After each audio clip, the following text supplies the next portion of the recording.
Salut à toi et bienvenue dans cette nouvelle vidéo, donc la partie 2 de la toiture. Si t'as pas vu la première, je te laisse la petite fiche là-haut et n'hésite pas à aller la voir parce qu'il y a quand même un peu de préparation en fait de démontage. Donc je pensais pas que ça prendrait autant de temps, mais au moins ça c'est fait et bien fait. Donc dans cette vidéo, je vais contrôler la planéité des pannes et les remplacer aussi. Et ce qui est fort agréable, c'est ce petit soleil de début d'année. Donc je vais en profiter, travailler dehors fraîchement mais avec le soleil. Et on s'attaque à ça tout de suite. Allez, je te lance l'intro. À tout de suite.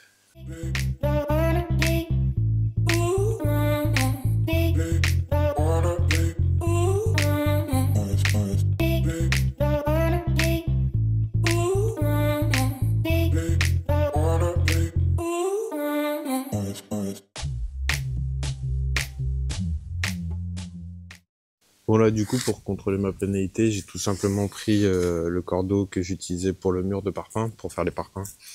Donc j'ai fait un tour là-haut sur la fêtière. Je passe au-dessus de toutes les pannes. Et puis je la laisse pendre. Et ça me détermine à peu près la hauteur de la courbure des pannes intermédiaires. Donc les deux premières façons elles sont à changer. Donc ça c'est bon.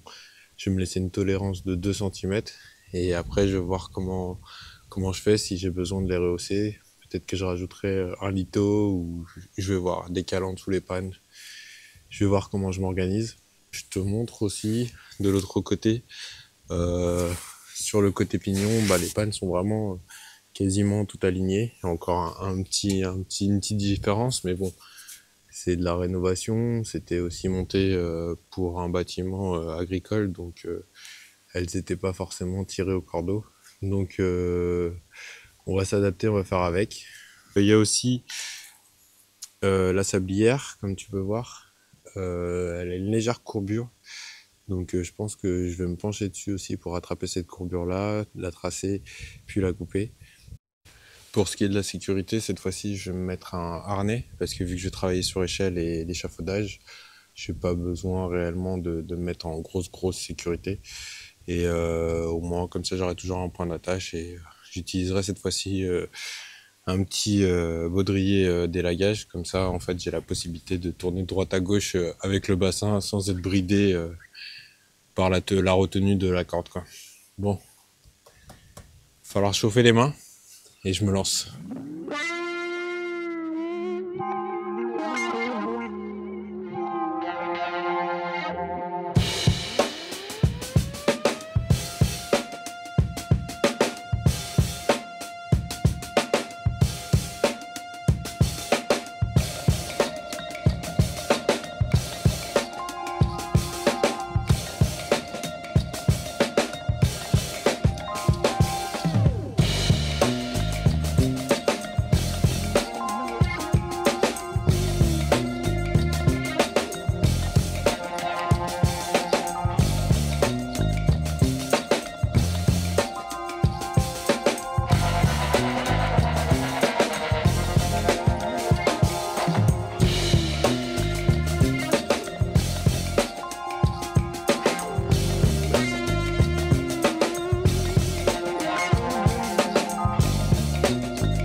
Et ben tu vois, quand je vois l'état du bois, que c'est clairement que de la poussière, parce que les supports là, je sais plus le nom que ça, il y a un charpentier dans le coin, dis-moi comment ça s'appelle les cales pour où reposent les pannes, j'ai oublié le mot.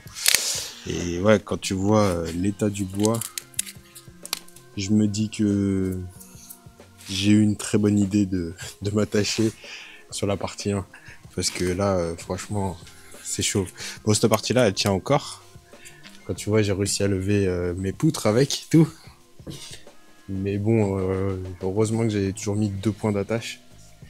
Parce que c'est chaud. Bon, après, sur ces 2 pannes-là, j'avais mis le bastin au-dessus de la toiture qui prenait sur la maçonnerie et les autres pannes. Mais tu vois, quand j'ai retiré ma toute première panne et qu'il y a celle-ci... Ouais, c'est ça que je te montre. Donc la première, là, juste là. La première, quand je vois la pointe a été totalement rongée et qu'en fait j'ai commencé à casser le haut avec ma main, j'ai dit en fait il y a des pannes que j'ai pas pu voir directement et qui sont dans un mauvais état de fou. Donc là, moi pour l'instant j'ai 6 pannes de change. Donc j'espère que ça ira. Après je pensais qu'elle faisait 6 mètres, même avec le passage dans la maçonnerie, mais elles font un petit peu moins de 6 mètres. Après j'ai des bastings qu'on avait démontés de l'ancienne mezzanine qu'il y avait ici. Ils font 5 mètres, une moyenne de 5 mètres. Donc peut-être voir si j'ai vraiment besoin de récupérer ces bastings-là pour changer mes pannes. Bon, je nettoie un petit peu et puis je vais commencer le remontage juste sur cette partie-là et après j'attaquerai ce pan-là, je crois, c'est celui-là.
Bon, nouvelle journée, j'ai le copain Mush qui m'a rejoint pour m'aider. J'ai déjà remplacé 2 pannes là-haut, donc on va continuer.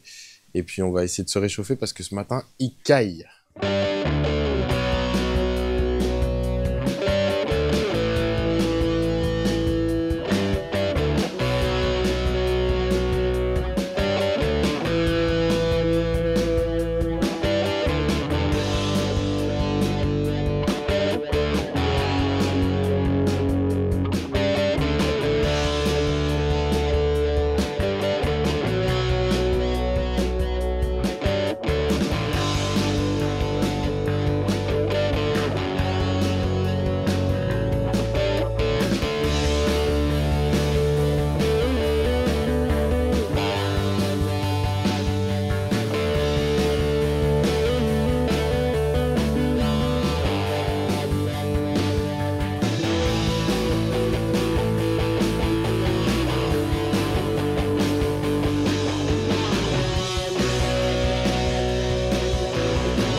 Bon, viens là, mon mush. C'était une bête de journée, franchement, on a assuré. On a pu faire vraiment 4 pannes à 2. Et dernière intervention avec le mush. On a descendu celle-ci. Avec une poulie. Avec la poulie, ouais. Et c'était vraiment pas évident. Non. Et encore un grand merci, frérot. Ah bah avec plaisir. Parce que là, celle-ci, je pense que tout seul, ça aurait été compliqué. Pourtant, elle est moins grosse que les poutres que j'ai mis. Mais elle était beaucoup plus dangereuse, quoi. Ouais. Donc voilà, bah écoute, c'est une fin de journée. Moi, je te reprends demain matin pour la suite. Et puis voilà, bah mon mush, encore un grand merci, c'était une superbe journée. Avec plaisir, c'était trop cool. Travailler en hauteur. Ouais, ah ouais, c'est ça. Un gros casse-croûte ce soir et on est bien. Grave. Bon, allez, à demain.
Bon, moi, je te reprends ce matin parce qu'hier, il pleuvait et du coup, les pannes qui sont là étaient vraiment dans un mauvais état, donc j'ai préféré quand même les changer.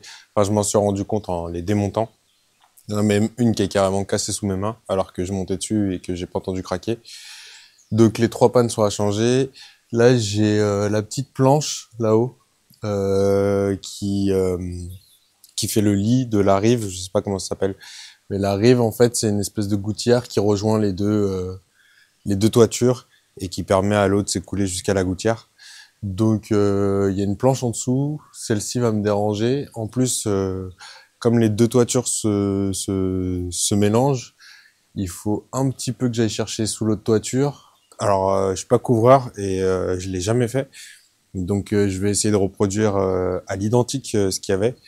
Donc, je vais retirer la planche, je pense. Je vais aller là-haut, retirer la dernière tôle qui reste dans le coin, celle qui couvre ma salle de grimpe, et retirer cette planche pour pouvoir glisser mes trois pannes, préparer mes encoches, parce que du coup, la planche se met dans mes pannes et que je te montre.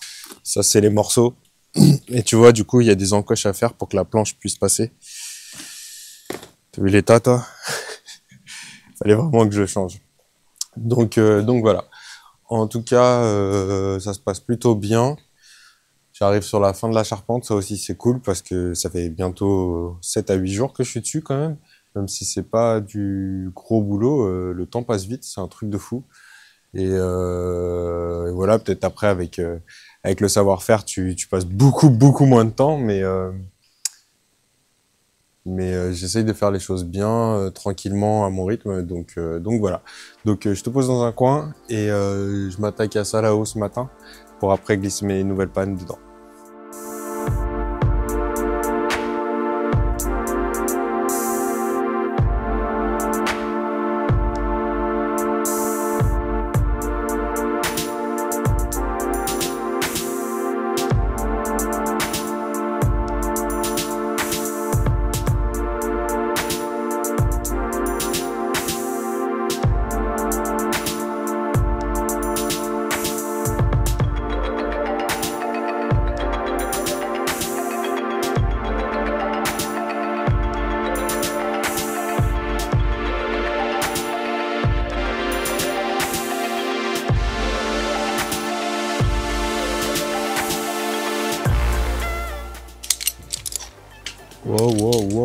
Wow.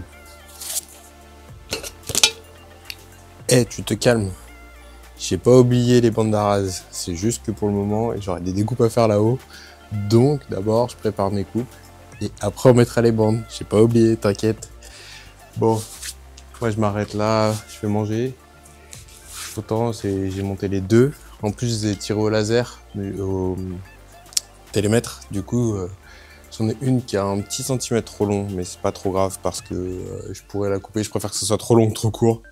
Et l'autre, bien posée, elle a un petit centimètre au niveau de mon cordeau en haut, mais je pourrais l'avoir avec la maçonnerie en le relevant d'un tout petit centimètre, donc je pourrais l'avoir. Bah écoute, moi je vais manger et puis je rattaque cet après-midi pour la suite.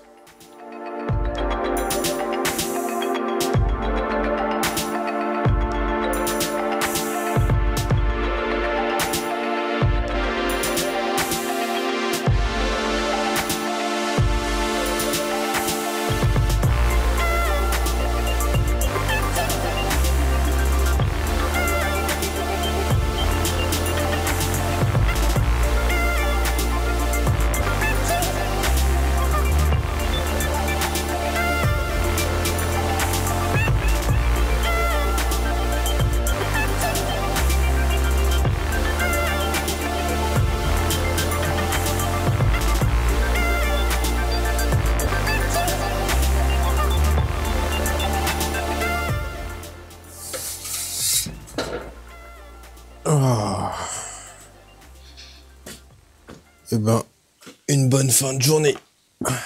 Bon, tu permets que je m'installe quand même parce que là, je suis rincé. Le soir, quand je fais le montage, je me rends compte qu'en fait, je fais là les allers-retours sur les échelles, monter, descendre. Et en fait, je suis tellement focus sur le boulot qu'il y a à faire que je réalise même pas en fait tout ce que je dépense comme énergie et tous les montées, descentes que je fais. Et en fait, je disais à Flav, je comprends pas, j'ai quadri qui me tire, j'ai mal au mollet. Et en fait, j'ai vu que le temps passé sur l'échelle, vu que je suis toujours mi-fléchi, enfin pas mi-fléchi, mais sur la pointe des pieds, bah je me fais les mollets. Et puis, vu que je dois stabiliser aussi sur l'échafaudage, un petit peu sans m'en rendre compte. Bah en fait, je suis constamment en gainage sur les cuisses et enfin pas vraiment en gainage, mais en stabilisation sur les cuisses. Donc ouais, là ça a bien tiré. Bon, en tout cas, je suis content d'avoir fini cette charpente. Ça m'aura pris 8 jours quand même. Je pensais que ça serait plus rapide, mais 8 jours ouais quand même. Et puis je suis content, c'est bien passé aussi la découpe pour mettre la planche là-haut, qui n'est pas pour la rive d'ailleurs, je pensais à ça là-haut. C'est nous, je crois que ça s'appelle. C'est pour accueillir l'eau, pour faire un chemin pour qu'elle puisse s'écouler dans la gouttière, donc une noue, ouais. Et, euh, et comme tu as pu voir, le cordeau touche pas, mais ça je m'en occuperai lors de la maçonnerie. Pareil, les bandes d'arrage, je les ai pas mises, mais je les ai pas oubliées. Elles seront à mettre quand je ferai la maçonnerie aussi. En tout cas, je suis vraiment content, là, tout est fait. Donc ça, c'est vraiment cool. On pourra passer aux étapes suivantes, donc maçonnerie et après repose, reconstruction de la couverture. Donc ça va être cool aussi. Bon, en tout cas, si la vidéo t'a plu, n'hésite pas à laisser un petit commentaire et puis mettre un petit pouce bleu aussi pour le référencement. Et moi, je vais aller me reposer, ranger déjà mon chantier, me reposer et je te dis à la prochaine. Allez, ciao!